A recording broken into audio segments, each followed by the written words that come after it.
ආදරණීය දරුවන්. අපි දැන් බලමු ප්‍රශ්න අංක 25.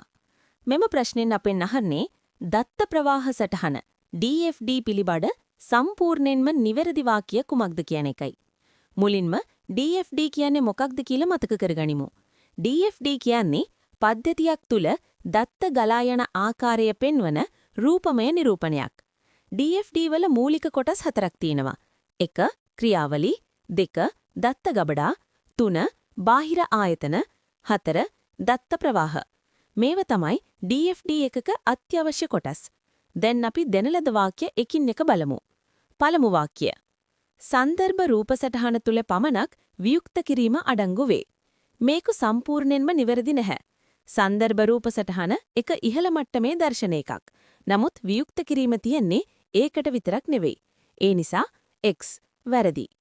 දෙවන වාක්‍ය. දත්ත ගබඩා ව්‍යාපාරය තුල පමණක් නිරූපණය කළ යුතුය. DFD එකක දත්ත ගබඩා තියෙන්නේ පද්ධතිය ඇතුළත. බාහිර පැත්තේකට දත්ත ගබඩා දාන්න බෑ. ඒ නිසා මේ වාක්‍ය නිවැරදි. විකසිත. හරි. තුන්වන වාක්‍ය. DFD හි සංකීර්ණ සංකේත භාවිතා කළ යුතුය. DFD වල භාවිතා කරන්නේ සරල හැඩතල. සරල හැඩතල. සංකීර්ණ සංකේත භාවිතා කරන්නේ නැහැ. ඒ නිසා X වැරදි. හතරවන වාක්‍ය. මූලික ක්‍රියාවලීන් දි รา පත් වේ කළ යුතුය. මූලික ක්‍රියාවලීන් කියන්නේ තවත් බෙදන්න බැරි මට්ටමේක. ඒක දි รา පත් වන්න කරන්න බෑ. ඒ නිසා X වැරදි. පස්වන වාක්‍ය. බාහිර ආයතන කියන්නේ මූලාශ්‍ර සහ ලබන්නන් ලෙස හඳුන්වනවා.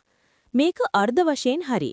නමුත් මේක තනිවම සම්පූර්ණ වාක්‍ය කියලා ගන්න බෑ. විභාග දෘෂ්ටිකෝණයකින් මේක ප්‍රධාන නිවැරදි රීති එකක් නෙවෙයි. ඒ නිසා X ලෙස සලකනවා. දැන් සාරාංශ කරමු. නිවැරදි වාක්‍ය. දත්ත ගබඩා පද්ධතිය ඇතුළත පමණක් නිරූපණය කළ යුතුය. නිවැරදි පිළිතුර. දෙවන වාක්‍ය. අවසානයේ මතක තියාගන්න දරුවන් DFD සමානයි දත්ත ප්‍රවාහය ධන සරල සංකේත ධන ප්‍රධාන සංරචක 4. දත්ත ගබඩා හීරෝ සෑම විටම පද්ධතිය තුල.